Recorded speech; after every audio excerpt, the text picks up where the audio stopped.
와, 뜨겁다 뜨거워. 출시되기도 전에 품절 대란을 일으킨 레고, 공홈 시스템을 순간 마비시켜버린 레고. 그나저나 이거 진짜 잘 만든 거 맞아? 이건 찐임.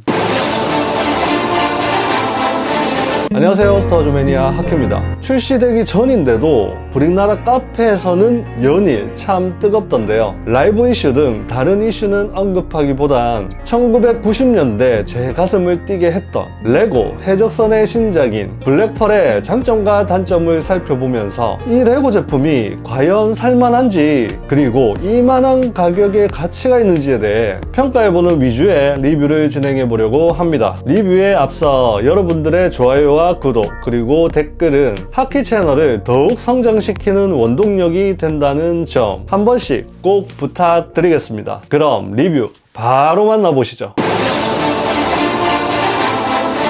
2025년 9월 모든 레고인들의 가슴을 설레게 할 제품이 출시를 했습니다. 바로 레고 10365 블랙펄입니다. 부품수는 2862피스에 가격은 46만 9,900원. 캐리비안 해적 시리즈의 라이선스를 생각해 보았을 때, 그리고 부품들의 크기나 구성을 생각해 보면 그렇게 비싸 보이지는 않는다는 개인적인 생각입니다.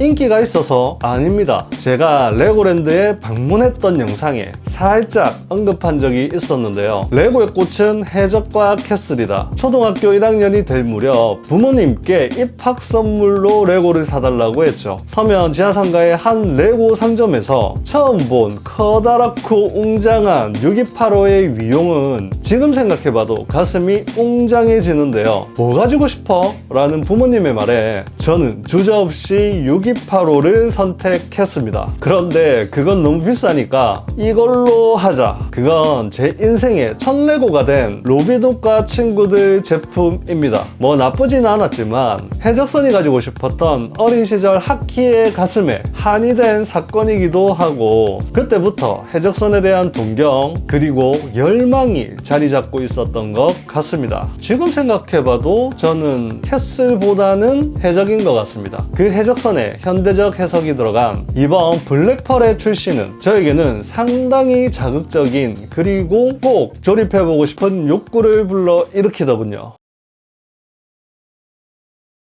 요즘 대형 제품의 언박싱은 상당히 즐거운데요. 뭔가 큰 선물을 기분 좋게 열어보는 듯한 설레임을 주는 박스의 구성이라 만족스럽습니다. 8개의 테이핑을 제거 후 작은 상자와 함께 두툼한 인스트럭션과 22번까지 있는 종이 봉투들이 보입니다. 역시 대형 제품답게 중요 부품들은 하나하나 포장되어 있는데요. 특히 천으로 된 돛이 구겨지지 않도록 봉투에 따로 포장되어 상당히 만족스럽습니다. 특이하게도 이번 제품에는 스티커는 동봉되지 않았는데요. 나침반과 아즈텍 조화를 제외한 프린팅 브릭은 없지만 해적선의 심볼인 작은 깃발에 프린팅이 멋스럽게 되어 있는 점은 마음에 듭니다. 단점이라면 배의 기초가 되는 통짜 브릭은 포장되어 있지 않았는데요. 그렇다고 기스가 있다든지 하는 제품에 대한 문제는 없었습니다. 조립이 무척 설레이는 제품의 구성인데요. 빌드의 소개에 앞서 각각의 미니피규어들의 등급을 나누어 보면서 리뷰를 이어가도록 하죠. 그럼 먼저 여신상입니다. 등급은 S+입니다. 여신의 드레스와 포니테일 스타일의 헤어 구성, 그리고 무표정한 헤드의 프린팅과 고무 부품으로 제작된 날개의 장식은 개인적으로는 이번 미니피규어의 구성 중에서도 가장 마음에 드는 퀄리티를 보여줍니다. 무덤덤한 여신상 표정에서 오는 아우라와 아름다운 날개 장식의 귀여운 금색 참새의 조합은 브라보! 다음으로는 주인공인 잭 스페로우입니다. 등급은 S입니다. 먼저 모자와 헤어, 그리고 두건이 함께 결합된 독특한 몰드의 표현 방식의 디테일이 상당히 멋스럽고 또 고급스럽습니다. 특히 뒤쪽 두건의 매듭을 표현한 몰드의 색감이 흐트러짐 없이 깔끔히 표현된 점이 인상적이고, 잭의 헤어의 질감을 표현한 몰드의 디테일 역시 상당히 높습니다. 높다는 점, 투페이스의 헤드 구성과 잭의 심볼인 짙은 눈 밑쪽 아이라인의 디테일 역시 일품. 깔끔한 색감의 토르소와 다리 프린팅도 멋스럽지만 더욱 이 미니피규어의 가치를 어필하는 점은 역시 듀얼 몰드로 구성된 다리의 프린팅이라는 점.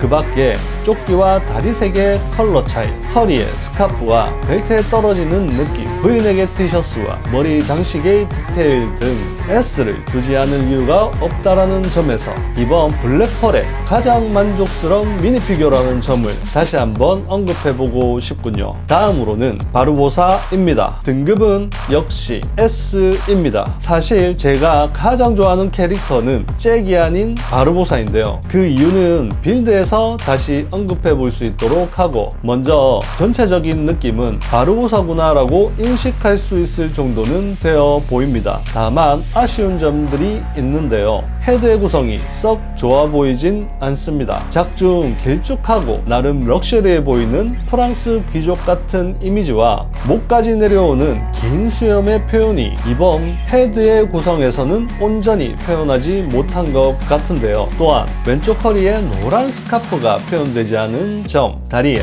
검정색의 듀얼 몰드로 부츠를 표현하지 않은 아쉬움 등 이번 미니피규어의 단점들을 지적해보고 싶습니다. 물론 그럼에도 S등급을 부여한 이유는 헬멧과 헤어의 일체형 몰드의 디테일이 높다는 점, 투페이스 중 달빛에 비친 저주받은 얼굴의 프린팅으로 상당히 고증과 유사하게 적용된 점, 또한 이 저주받은 헤드의 프린팅이 이번 제품에서는 유일하다는 점, 토르소의 디테일 역시 카라를 밖으로 꺼내 보인 특징이나 롱코트의 투버튼 표현이 다리 쪽까지 이어지는 디테일함, 품격을 더하는 모자의 장식 등 각 특징들을 고증에 맞게 적절히 잘 믹스한 점이 이번 바르보사 미니피규어의 강점이라고 하겠습니다. 다음으로는 엘리자베스 스완입니다. 등급은 A입니다. 여성미 넘치는 몸매와는 달리 각진 턱선과 잘 어울리는 마초 같은 매력처럼 진취적이고 리더십이 강한 여성 캐릭터로 작중에서는 그려지는데, 미니피규어의 코르셋과 긴 머리는 1편 초반에 나오는 코르셋을 표현한 느낌입니다. 코르셋이라 함은 여성미가 넘치도록 허리를 짤록하게, 그리고 조금 깊게 패인 가슴 쪽 라인이 아름답게 느껴지는 의상인데요. 역시 미니피규어에는 작중의 그 아름다운 엘리자베스의 모습을 담지는 못한 것 같습니다. 또한 얼굴이 어디서 많이 본 듯한 디자인인데요. 네,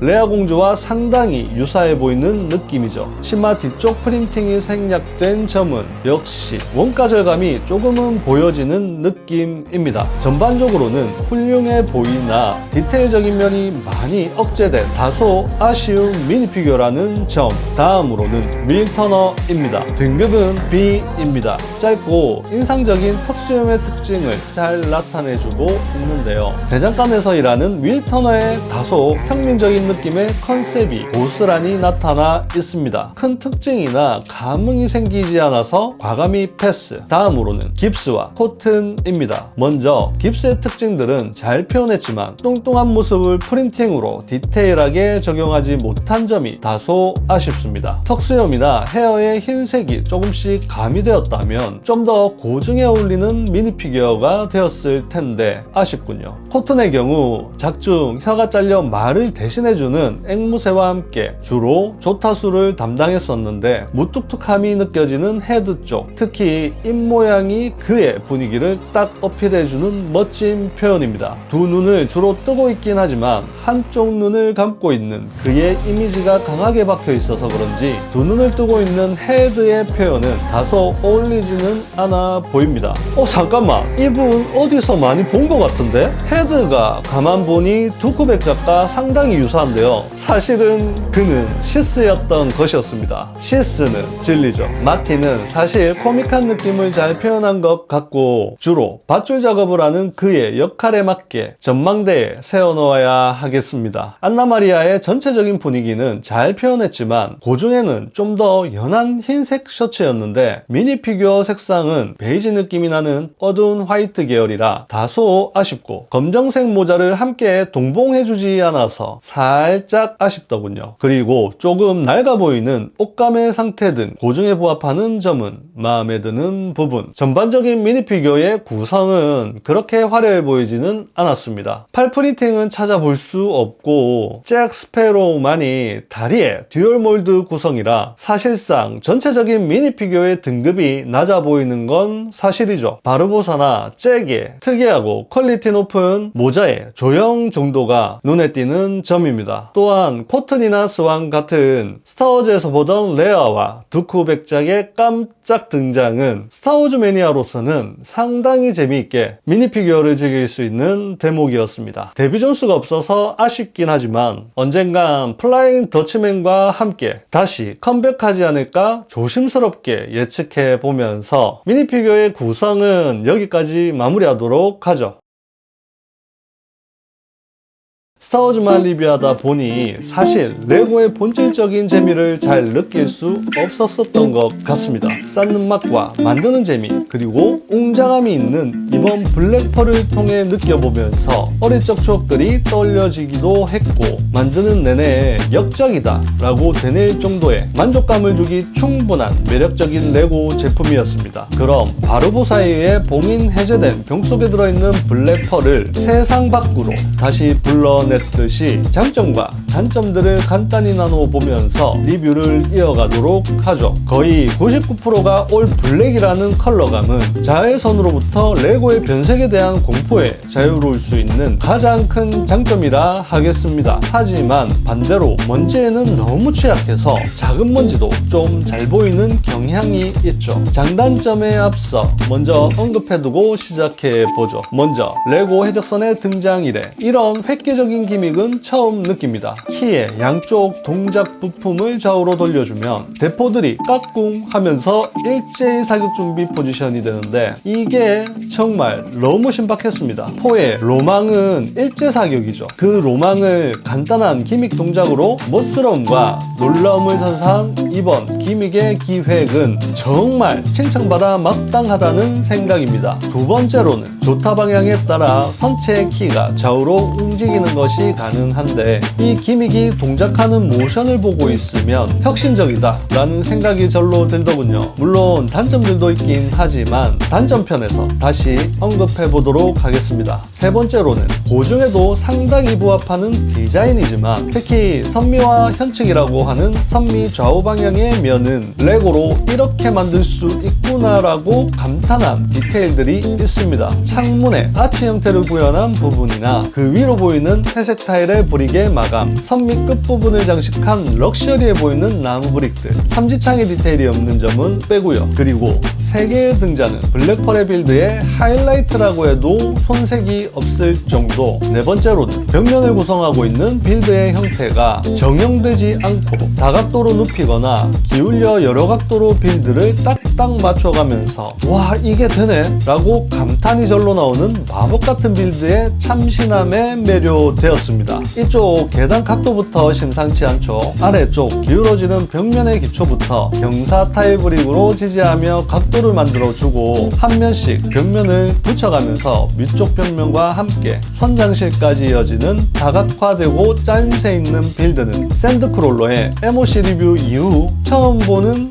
레고의 빌드입니다. 진짜 빌드가 미쳤다라고 강력히 말씀드릴 수 있을 만큼 완벽하고 소름 돋습니다. 그리고 재밌습니다. 마지막으로 수면 아래로 내려가 있는 범선의 하부를 빌드로 고스란히 구현한 점입니다. 거치대의 형태로 블랙펄의 전부를 간단히 전시도 가능하지만 거치대만 따로 분리할 수 있고 때에 따라서는 배 아랫부분을 손쉽게 떼어내어 바다 위에서 해적선을 띄워보는 연출을 즐길 수도 있습니다. 사실 어릴 적에는 파란 이불 위로 함선을 올려 함대함 전투나 백병전을 디오라마로 즐기는 연출을 줄곧 했었는데요. 선택은 유저의 몫이라는 다양한 선택지를 제공해준 친절함이 이번 제품에 물씬 묻어나는군요. 물론 단점이라고 언급했지만 그렇게 큰 단점은 아니라는 점, 아쉽다 정도로만 어필해보고 싶은 몇 가지 이유를 설명드리겠습니다. 드리죠. 먼저 디오라마를 즐기는, 특히 실내 디오라마를 좋아하는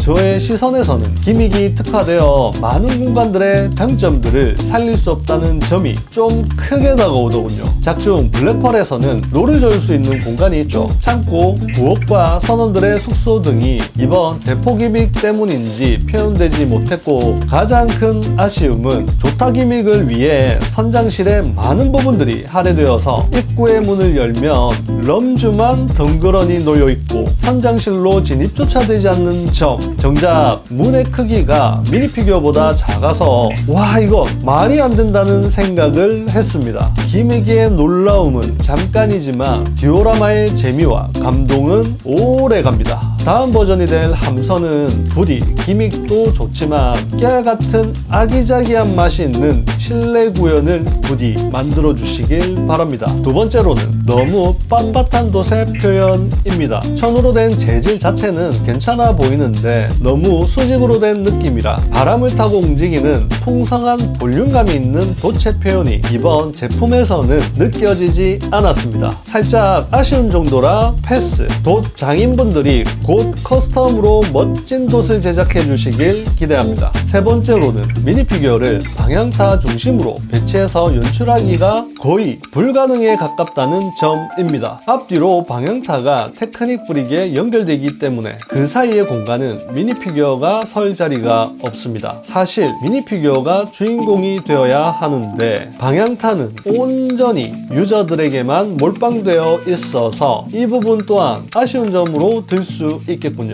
네 번째로는 없습니다. 눈을 씻고 이틀을 고민해봐도 없습니다. 그만큼 단점을 찾기 힘든 명작이겠죠. 크게 분류해본 장점과 단점들을 간단한가? 아무튼 선보일 수 있었는데요. 그럼 전체적인 구조와 디테일을 만나보시죠. 웅장합니다. 이거 말로 형용할 수 있는 단어가 없습니다. 그저 가슴이 웅장해질 뿐입니다. 그 매력의 중심에는 역시 해적선의 상징이라고 할 수 있는 돛대를 중심으로 한 돛의 표현이 있겠습니다. 4개의 돛대와 10개의 돛은 정말 웅장하죠. 특히 중간에 위치한 주 돛대가 가장 위로 우뚝 솟아있는 해적선의 깃발은 환상적인 퀄리티입니다. 선두에 삼각돛을 제외한 나머지 2개의 돛은 마지막 1개의 구멍을 고정해주지 않아 마감에서의 디테일이 다소 떨어져 보입니다. 중간중간 돛을 정비하거나 줄작업이 가능하도록 배치된 막루들이 디테일을 더욱 높여주는데요. 돛을 양쪽으로 잡아주는 로프는 고무 브릭으로 구성되어 있고 미니피규어의 손잡이 역할을 해주기에 예전에 딱딱한 로프 브릭보다 좀 더 괜찮아 보입니다. 선두에는 제가 가장 좋아하는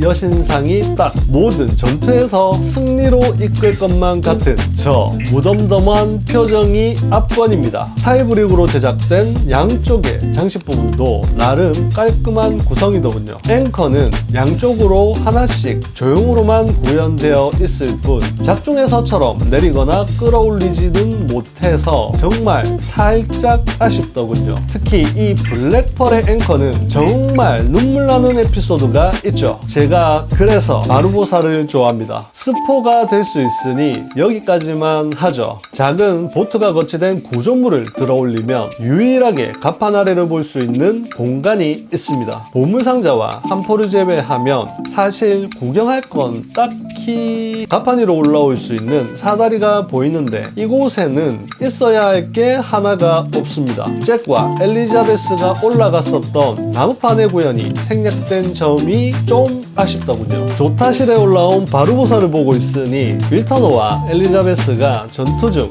바르보사에게 주례를 부탁했던 그 장면이 생각이 나는군요. 난간에 깔끔한 타일브릭 마감이나 장식들, 마지막으로 함선의 깔끔한 바디라인을 보고 있노라면 46만원이나 주고 산 레고의 가격이 느껴지지 않을 만큼의 가치를 느낄 수 있었고, 이래서 레고 유저들이 출시 전부터 품절 대란을 일으킬 만큼의 매력이 있는 제품이라는 게 몸소 실감되었습니다. 레고 라이브 사태와 관련된 레고사의 공식적인 사과와 함께 후속 조치들이 계속적으로 업데이트가 되고 있더군요. 잘 만들어진 레고 제품의 위력은 그만큼 상상을 초월합니다. 미친 빌드의 설계와 함께 기가 막힌 비율과 놀라운 기믹들은 해적선의 로망과 추억이 있을 30, 40대 분들의 니즈를 충분히 충족하고도 넘칠만한 제품이라는 점을 마지막으로 언급해보고 싶군요. 부품 대비 가격은 이 제품에는 의미가 없습니다. 어차피 단종 후 떡상을 할 테니까요. 그럼 이 제품을 종합적으로 평가한 저의 점수는 110점입니다. 레고의 미학이라고 평가할 만큼